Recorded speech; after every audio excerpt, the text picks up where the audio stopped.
Okay. Hi, everybody. How are you? Thank you very much for coming. Our goal today is that you'll be learning a great deal about grant resources. And to start off the program today, we have April Dawkins. She's a third-year doctoral student with SLIS. In the course of her career in education librarianship, April secured about $200,000 in grants from libraries, or for libraries and community groups. In working with Drs. Albright and Gavigan in SLIS, April became familiar with a resource that we should all be aware of. Today she's going to give us a tour of the Pivot database and demonstrate some of its key features. Okay. Welcome, April. Thank you.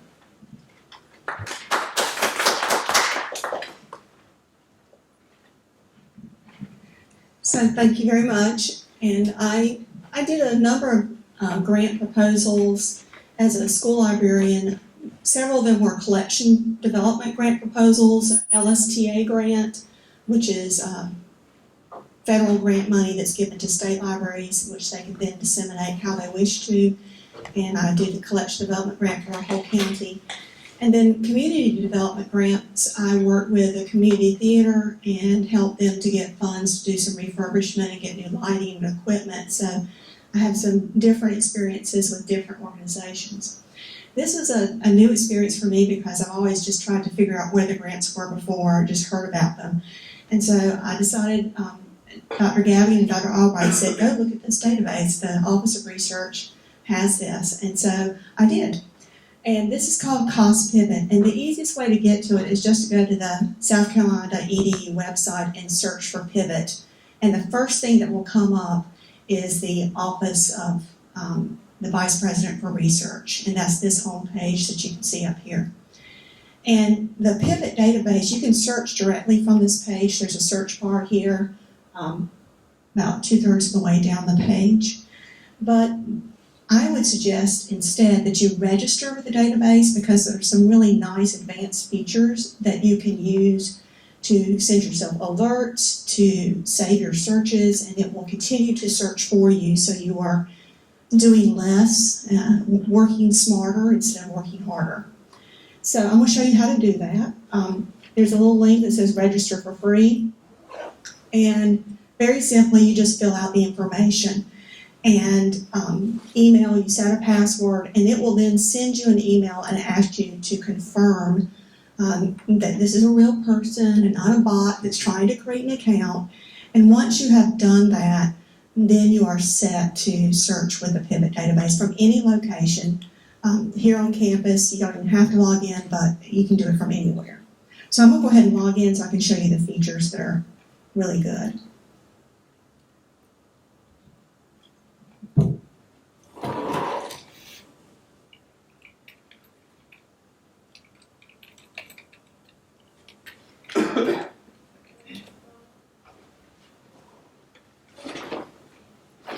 Okay, so you can see that I'm now logged in. You can see my name up here at the top. You can create a profile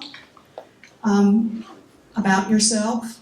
And what's nice about creating a profile about yourself is it lets other people in the database who search the database find you and collaborate with you on projects. So if you have similar research interests, they can find you. And by the way, I know Dr. Gavin's in here, Dr. Curran is in here, and it shows their profile. And so my link here is actually to my doctoral page that has my information. So it actually pulled the information from my doctoral page. I didn't load all of this in here. It pulled it in once I gave them the link. So that's the profile, but if we go to the funding, then it gives me a little bit, it knows me now, so it always pulls up something that is of interest to me. So you'll see this one is ALA, AASL. I'm a school library person. So this is the Distinguished School Administrators Award that's up, and you can see that it gives you a little tip about it, and it also tells you the due date. And that's one of the nice things is it always has the due date very prominently displayed so that you know what's coming up. So the best thing to do is just play around with the database a little bit. So if there's a specific interest or something that you want to get funded, then you just put it in there. So let's say you want to do something with information literacy. So I put in information literacy.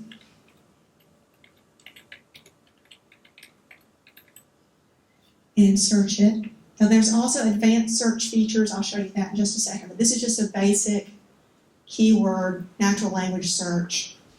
And what you'll get are a lot of information. So you'll see over here the funding types. You'll see that some are research awards, some are prizes. So if you're looking for money to fund research, we go to the research awards. If it's for something you've already done or you want to nominate someone who's a great information literacy instructor, you can look for that. Has sponsors. So if you're looking for a specific sponsor, you can also search by sponsors. So I know that a lot of us are involved with ASIST. So we can actually search for ASIST in the database.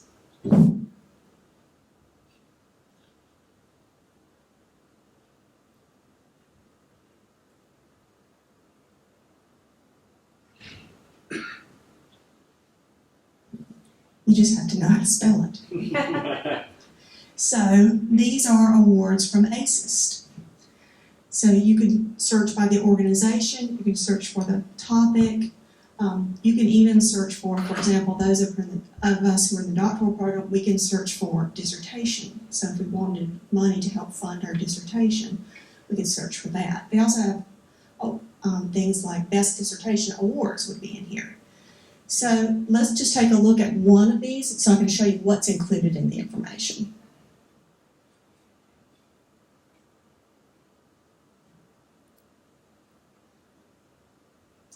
So this is a doctoral dissertation award, and so this is the basic information that's included in any type of, they call them ops, opportunities. And so it would have the website for the actual award from the organization, so you can go and see it there and see the actual wordage that they use, the amounts that are included in it, who is eligible, which is always good to know because it's a waste of your time to apply for something for which you're not eligible. Whether or not you have to be a citizen of a specific country, which is good information to have. Activity location is nice because it may be restricted to only the United States or only a developing country for that type of research. So it's good to know where that is. It has an abstract, who's eligible, and then it has other keywords, which is nice. When you have keywords, you can then go search for more things that might be similar. So the other thing that's really nice about this is that I may not remember this when it's due later.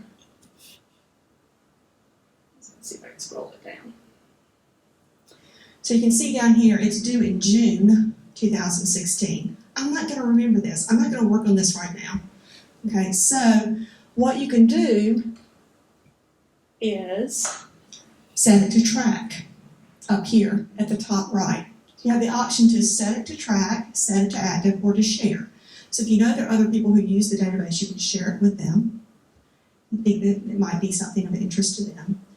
You can track it, and it'll be in your list of tracked items, and it will remind you before it comes due. You can also set it to active, which means it comes at the very top of your list of things that you want to keep track of. So I'll show you the things that I have tracked. If I go to my home page, over here on the left-hand side, it shows you these are my tracked opportunities that I have right now. It shows me very quickly the deadline, and then I can set different options for it. I can take it off of track, move it to inactive once the deadline passes because I don't need it right now. But the other thing is I can also save my searches. So if I have a specific search that I like and new things might come up, I want it to tell me if something new comes up under information literacy. So if I save that information literacy search, it will send me an email every Sunday and let me know what's come up that's new. So I got an email this week about one that was new. So if I go into saved searches, you'll see that the one that I have saved, it's called an advisor alert. So this was from the International Literacy Association, and it sent me an email this past Sunday saying, hey, there's this new award that's been updated in our database, you might be interested in this. So I didn't have to go to the database and do anything and do another search. So it made it a lot easier.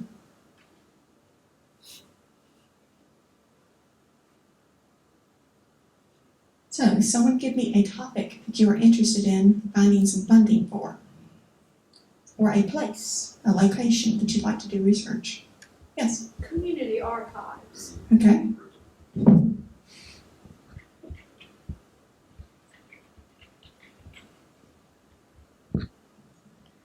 Okay, so here we have 87 results.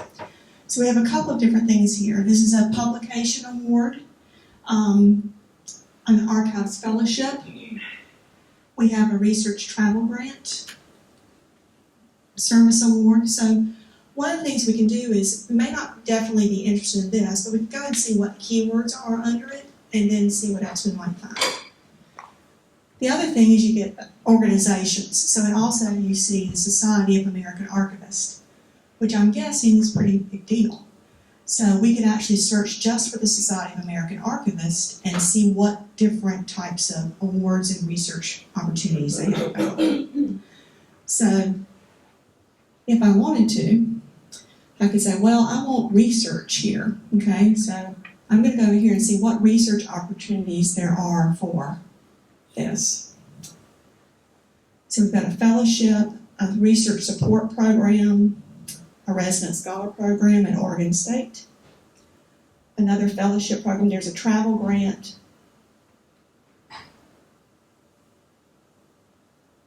Southwest Oral History Association, the Ford Presidential Foundation Research, this is from NARA, National Archives. So let's say I'm interested in this. I want to do a travel grant.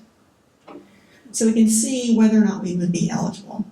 So this one, you can see that you can be a graduate student and be eligible for this. You don't have to be a full PhD. You don't have to be a faculty member. Okay, so great. This is saying it's specifically for Michigan, so hopefully that's where you want to go. If not, then that would tell you that this is not where you want to go. But the nice thing about it is down here, you can see what some other keywords you could search for that might, find something else. The other thing you can do is you can save this search. I go back to my search results. Up here at the top, it says funding search results.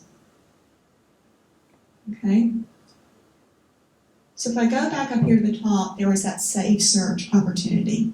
So if you click save search, it then says, what do you want to call this search? You can call it community archives if you want to, or something else.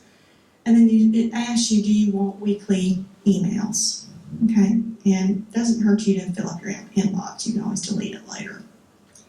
So I would name this archives research or community archives research.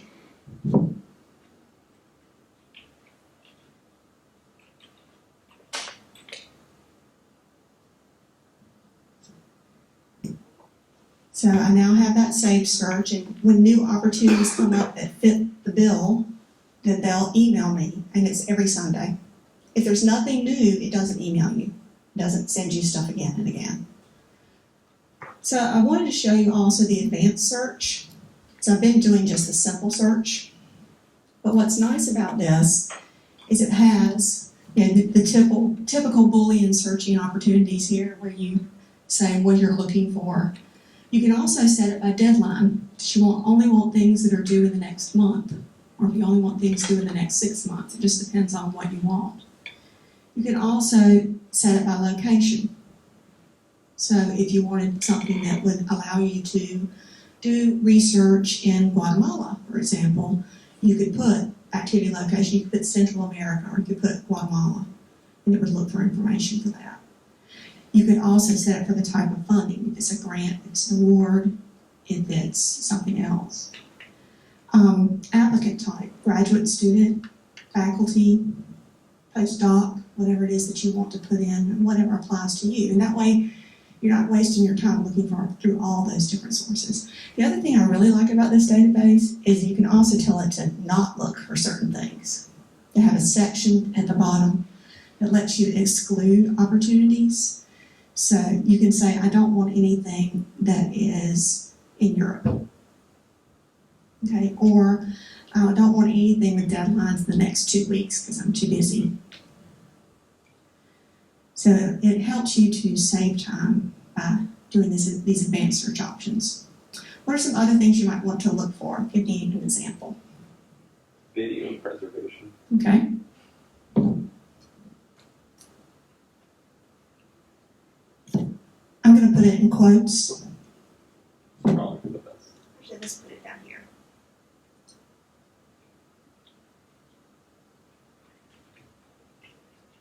I noticed that the book you had today said saving Yeah. cinema. And I wondered if that's what that meant, preservation or saving the concept of cinema. Okay, I made it too specific, so let me go back. I put video preservation or video archive. Now we get the archive.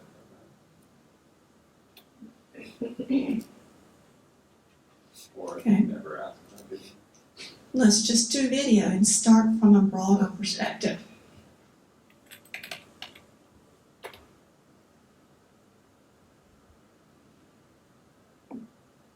Okay, Could we try maybe video and preservation in separate categories? okay.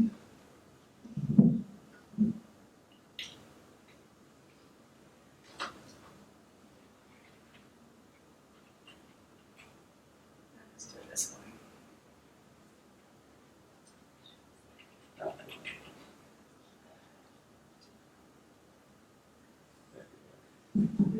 Okay. So, National Film Preservation Foundation Basic Preservation Grants. Okay, so this tells us, for one thing, we've just found a great sponsor that we can search for this sponsor and find more information from them. You can see that who the applicants have to be, an academic institution, so Merck could apply. So no individuals here, it has to be an organization of some type. So that's one thing you have to really watch, is make sure that you are meeting the guidelines. A lot of times I found that that was one of the things that you had to be careful of, is make sure that if you're applying on behalf of a nonprofit, make sure you're an official nonprofit, that you actually have your 501c3 paperwork and all that, and that you can give them that. Okay, so this is a summer round of basic preservation grants, nonprofit and public institutions for lab work to do preservation. So this looks like it's right up your alley. You can also see it ranges from $1,000 to $18,000. Okay. So this has date, registration deadline is January 23rd. And then the application is February 27th. So it looks like it's a two-step process. You have to register with them first and then actually do the application. So again, what's also nice over here is that you've got direct contact information for them. You can call them, you can go to the website. You can also then say this one is really important, it's January, you can set it to active. And when you set something to active, it just puts it in a different category in your stuff. It says this is really important, it goes to the top of the list. So on my home page, you'll see now that I have, there it is, an active. And then over here where it says options, you can actually add it to your calendar. You can set a reminder, it will actually send you a reminder about it. So let's say you wanted a month's notice before it was due. Then you could go in and set, December 23rd, I want to be reminded about this, that this is coming up and I need to get it all taken care of. You can also decide later that you don't want to track it anymore and you can untrack it. So you can always take it back out. Yes, When you're ready, April, could I suggest another topic to search? certainly. I'm ready for you. Okay. I'm thinking of a softer area. Okay. Communication interpersonal. See what comes up. I'm going to put that in advanced search.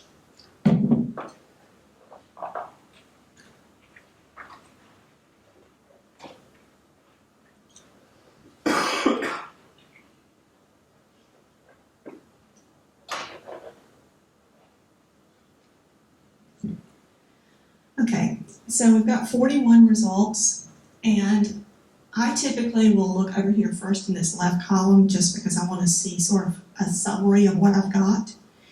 So these are training and scholarships, research, prizes, or awards. So it depends on what type of funding you want. If you're wanting to do research, I'd go straightly to this one.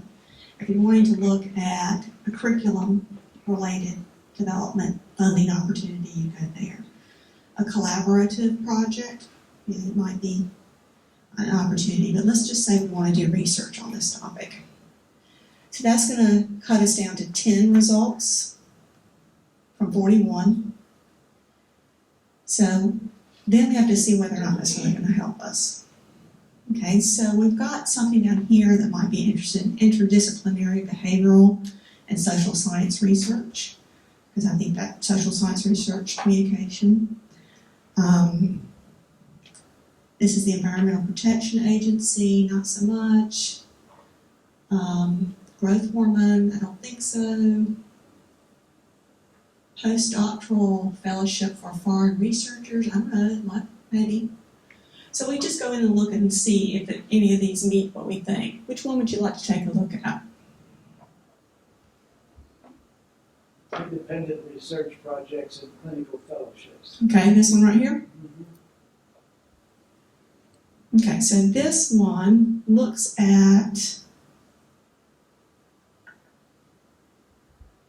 Genentech financial request system, acromegaly, so very scientific.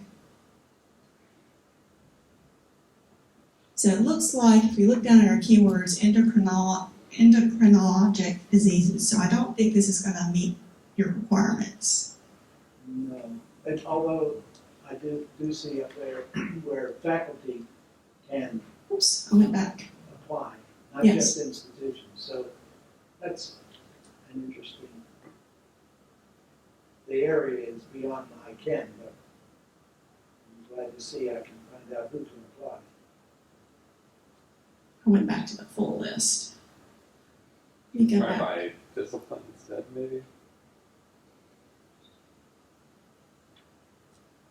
Training or scholarship is only one. Okay, so let's look at keywords. There's one with psychology, so that's a little bit more closely related. That's a research MD candidate, so maybe not. So let's go back and put in communication and I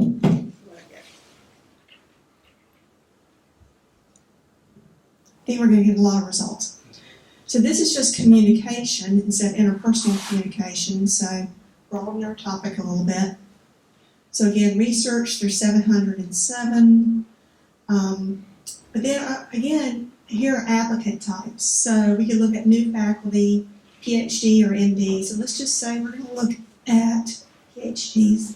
Excuse me. So mass communication history, not so much. There's some teaching awards here. Paper awards. Okay, so we're looking for research. Let's look at research only.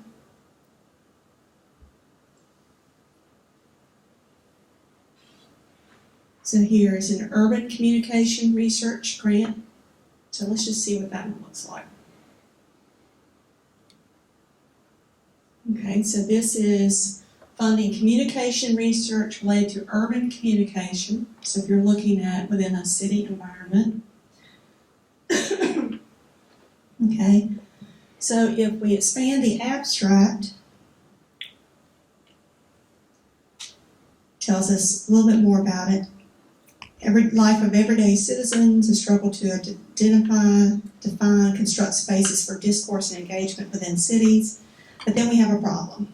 Look at the eligibility. You have to be a member of the Eastern Communication Association. So if we're not members of that, then immediately we can remove that from our list.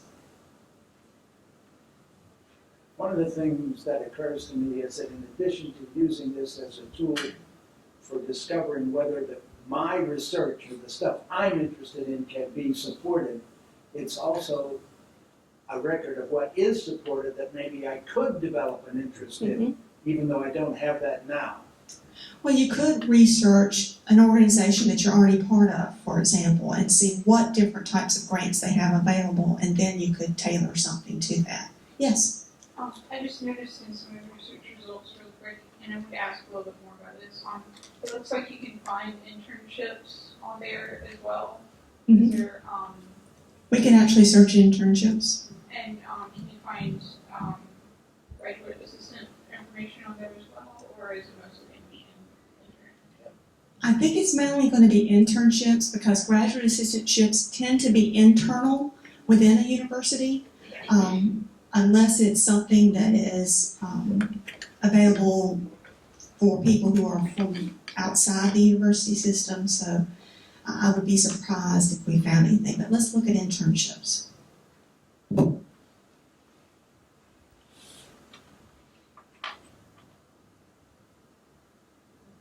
Okay. Hey, student internship. So the first thing, yeah, there we go. So one of the things here you'll notice is immediately I want to go to the applicant type. So what do I have to be to get this internship? Because it's not always students who get them. So let's say I want to go to graduate student internships. So I'm going to narrow it a little bit. Okay.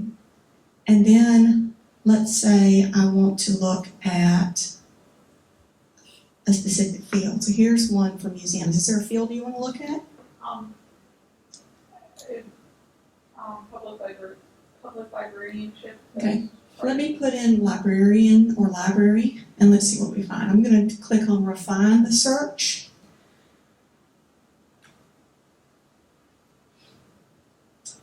Okay, so that's keeping everything I've already done, and what I want is now to just add library to this search. And I'm going to truncate.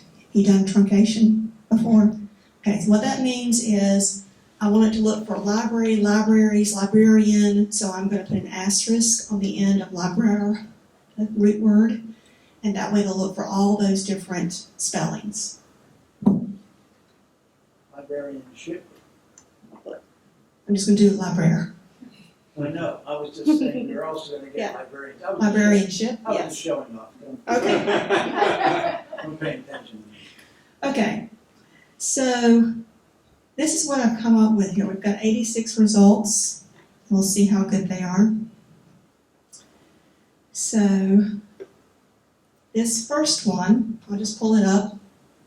This is from the Art Libraries Society of North America. So you want public libraries. So we can go back and we can refine it more, but just to give you an example to start with. So again, looks like this one has already passed its deadline, so let me look.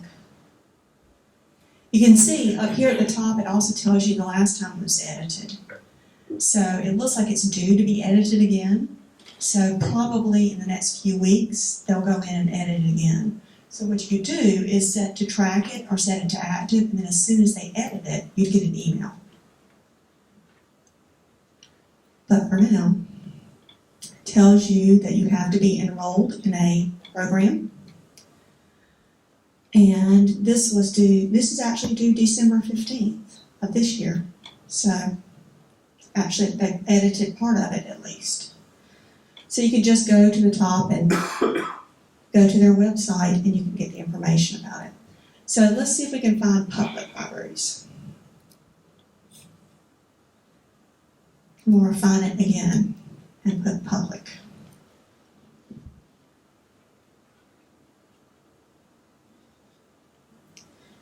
Okay, Maryland Historical Society.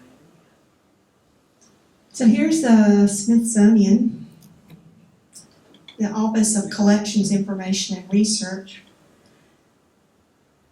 So they've got 3 internship positions available. They're unpaid volunteer positions, so that may not be what you're interested in. But it also tells you where it is.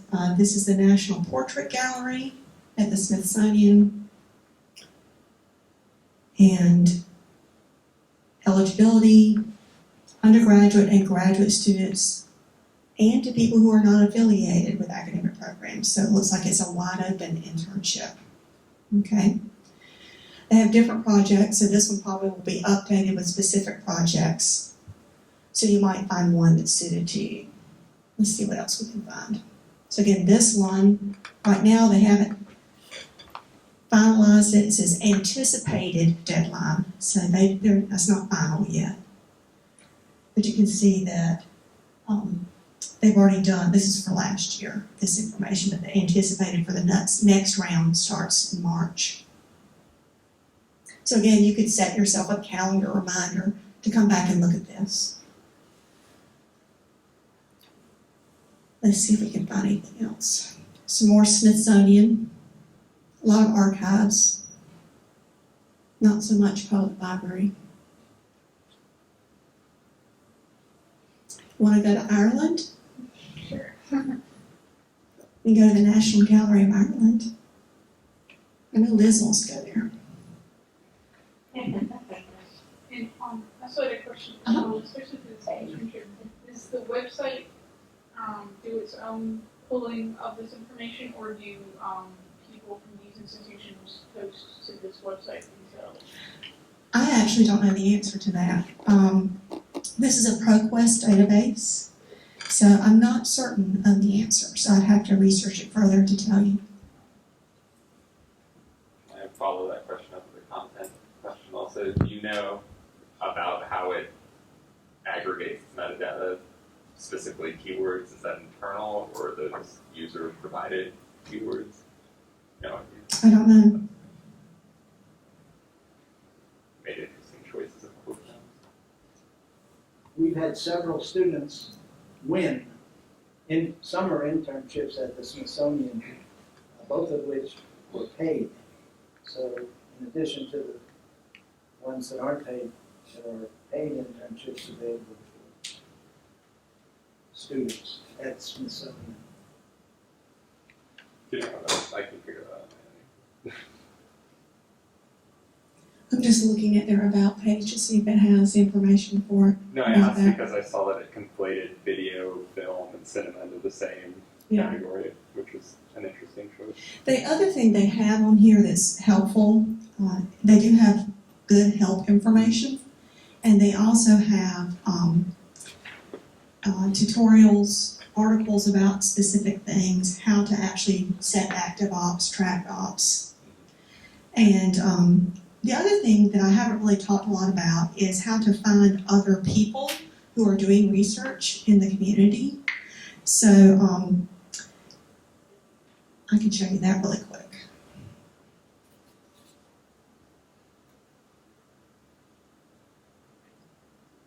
Trying to remember how I did it.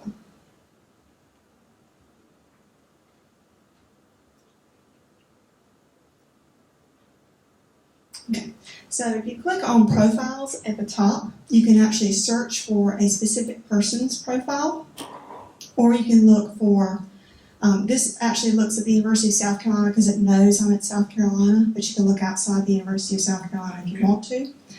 But I could very quickly look up someone here.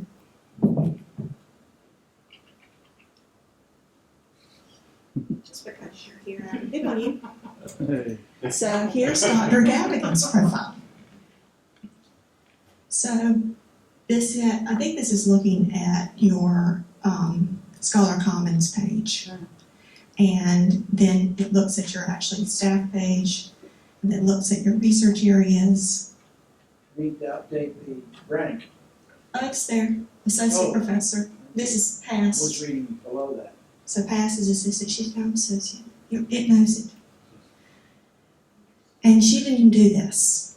She didn't load this information in here. The database went out and grabbed it. But you did have to just give a URL of her website, or did Have you ever done that? I don't think so. I think that the university, once the university is an affiliate of, yeah, once the university is an affiliate of Pivot, once they're a member, I think the university sets up the basic parameters and then it pulls all the information in. Yeah, I didn't do that. It's a little scary. So it pulled the keywords for you. It looks like it pulled keywords for you and they're probably automatically generated.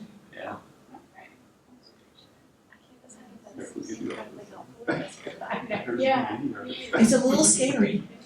Still, Okay, so I went to ResearchGate too. the other thing that's really interesting here is that because it knows you, it actually has suggestions for you in terms of funding opportunities for the department that you're in and also specifically for you. So if you click on funding opportunities for you, it may be way off or it may have some good things. April, it's immediate. I just registered and my profile's up already. I mean, I might be able to find someone who hasn't registered and the profile's probably already there because they're affiliated with the university. So for example, if I go into profiles and someone here, not Travis, you haven't, I don't think so, You haven't registered, right? right? Okay, so see. your last name just went completely out of my head. Yes.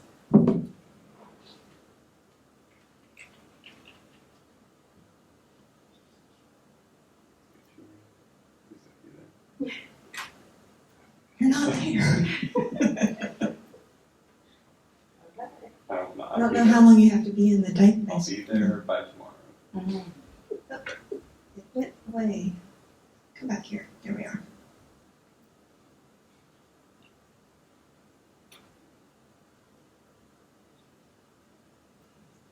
It doesn't like it when I just hit enter. So it has a lot of Wagner, has 2 Wagners. I don't see. There should be.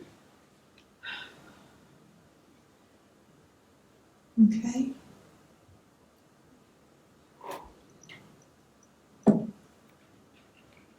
There's a button that says claim profile. Claim profile. Who's that? Okay, so there's Liz. Liz, have you registered with Pivot? That's creepy. So it knows that you are, it pulled this from, this is from the College of Information and Communications. It went to that website and pulled your information from it. So it went to this, and that's where it got it. Pulled it all over.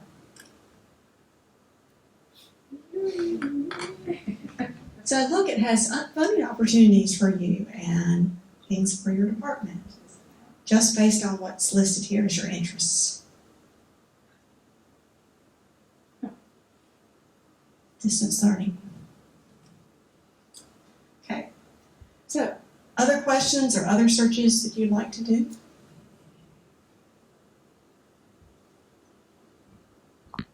Well, that is all of the presentation that I have, and I hope that you'll be able to use this database to find some opportunities.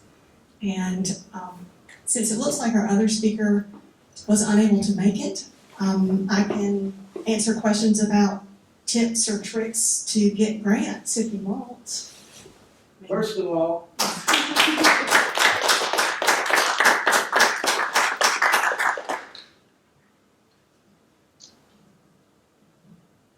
Do you want do's and don'ts? yes. Okay. So the first thing I will say about any grant that you apply for is make sure you're very clear about what you want. If you have a list of items that you want or what your purpose is for getting a grant, and then make sure what you want matches what the grant is. Because if it doesn't match, you're just going to immediately toss it to the side and not look at it. So don't waste your time applying for grants for which your ideas don't match or for which you're not eligible, because it's wasting your time and the reader's time. The other time is be really, really clear about what the outcomes are going to be for a grant. If they're saying, tell us what the results are going to be specific about those results. I'm going to be able to show this much growth in the library or this much improvement in access for patrons who currently cannot use our facility because they can't get in the building if you're doing an accessibility grant. But be very specific and be able to do measurable outcomes. If it's just, we're going to improve the library services. That's great, but it's not measurable. You can't provide any proof of that. The other thing is have a budget, a realistic budget. if you think it's going to cost, $10,000 to put in an elevator in a building, overestimate, okay? Make sure it's realistic, but then you're always gonna run into something that is unexpected. The other thing you might want to do is make sure that you have buy-in from everyone in your organization, or because if you get a grant and you apply for it for your organization, but the rest of the people in the organization or on the board or whoever it is that you're applying for on behalf of, if they don't support it, it's gonna be really hard to implement a grant even when you get the money.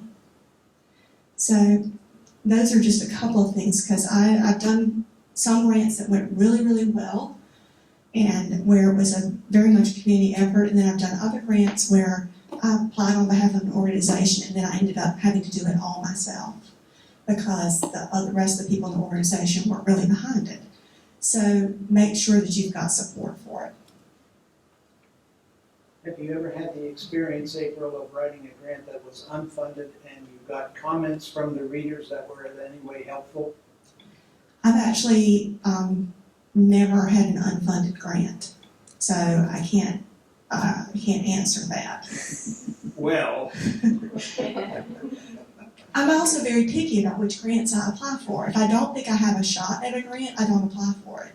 So I can't answer that. Although there are some grants that do give feedback and some do not. And they usually tell you up front if they do give feedback, and it's very good to read those comments, because then hopefully the next time you go around you will do a better job of meeting their expectations.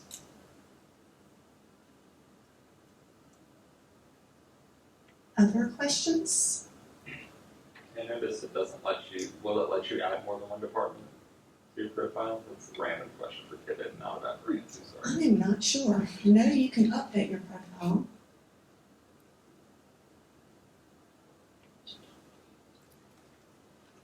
So here's mine. If I go to edit,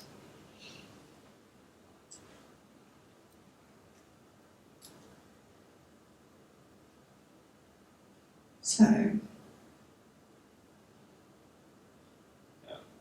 doesn't look like it's gonna let me. Wait a minute, I'm on the natural edit. There we go. So if you go to affiliations, I think you can add Sure. an Okay. affiliation. Awesome. You can also change the order in which those affiliations are listed, so it will search in that order with that preference list.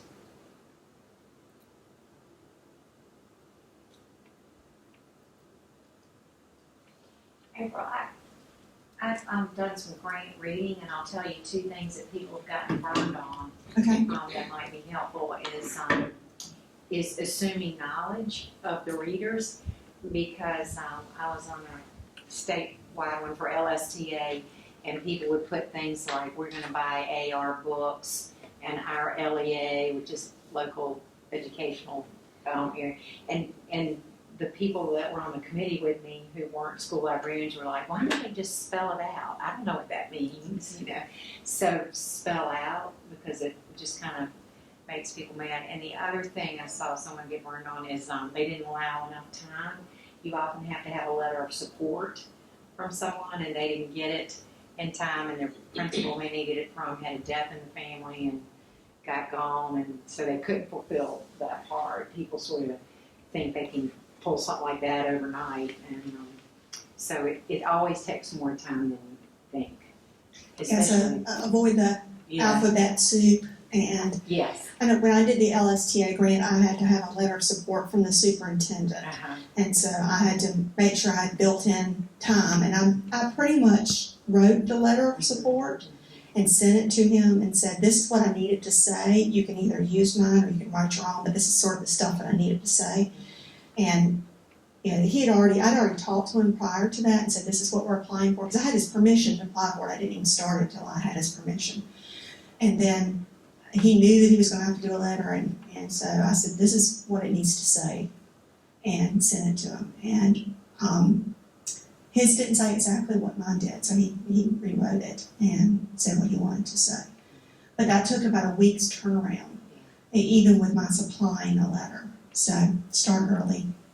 Yeah, and Go ahead. the USC system is called USERA, and it has to be approved by Sam and Charles if you're going through that, and so you have to allow for them to read it. You know, you don't want to send it, so it's always takes more time than you think. Yeah, if you're applying as an individual, it's very different from if you're applying on behalf of an organization. In connection with Dr. Gavigan's first point about being clear, I think that really is so important because strangers are going to read your paper. I have read grant proposals for the National Endowment for the Humanities, and it's sometimes sad to hear the comments people make about papers that are not either well written or are written well but vaguely. So just remember that. Don't assume that they are going to understand every one of your metaphors, and or even that they understand the field that you're writing in, because they don't. But they're going to have a vote, so you probably need to explain pretty carefully. And if I may, one of my most memorable experiences teaching about grant writing is this. I used to teach 704, and 704 had grant writing as a requirement in it. And I remember this one grant that a person wrote that was a reasonably nice grant, but in line with what April was teaching us, it was to the wrong foundation. The foundation did not support this kind of activity. So I wrote on the guy's paper, on his cover, nice grant, unfundable, wrong organization. A year later, I got in the mail a Xerox copy of that cover sheet that said, and it was written, "Dear Dr. Curran, my project just got funded for $6,300. Thank you very much for your advice." So I guess he thought he had taught me something I needed to learn, and maybe he did, but I still wouldn't fund it. Maybe they funded it, but I wouldn't, because he wrote it to the wrong foundation. My foundation didn't fund that kind of stuff, but other ones did, and he got, because it was a good grant proposal, he got funded. It's really important that you read the directions. And a lot of people will write a proposal before they ever read the directions and then go out and try to find funding for it. So, start with the directions. If they have a rubric, look at that rubric really closely. If they say they want 1 page of commentary and 1 page of budget, then follow those guidelines, because they're going to stop reading because they have a lot of them to read. So just be careful that you follow their guidelines. If they want 3 letters of support, make sure you have 3 letters of support. And I can't tell you how many times I've read things and I'm like, well, please just follow the directions, answer the questions they ask. And it seems like a really simple thing to do, but a lot of people don't do it.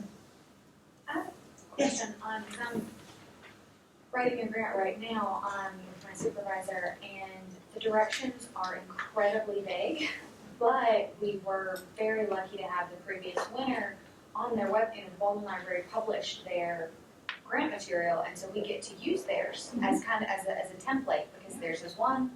It's perfectly good practice to use the winner as a template to make sure you accomplish all of the same goals. How common is that? How do I find that? Because I'm under the impression from my supervisor that we're just really lucky that this person she knows shared her information with us. I don't think it's that common that you will actually find other people's grant proposals. I mean, some of them, if they're from public money, they have to publish the proposals and the results of it and their sort of the reports, because you do have to follow up with that grant. Once you get the money, you do have to submit reports. You may have to submit actual receipts. So you do have to, once you've got the grant, you've got to take care of it. But that's unusual. I will say that one of the grants that I got, I really modeled my proposal after other states, and the reason why was because they came and they reported at a national conference about getting this grant. And I was like, oh, I can get that grant. That's what they did. So I modeled my entire proposal after theirs. So if you're lucky enough to do it, do it. But I think that's fairly unusual.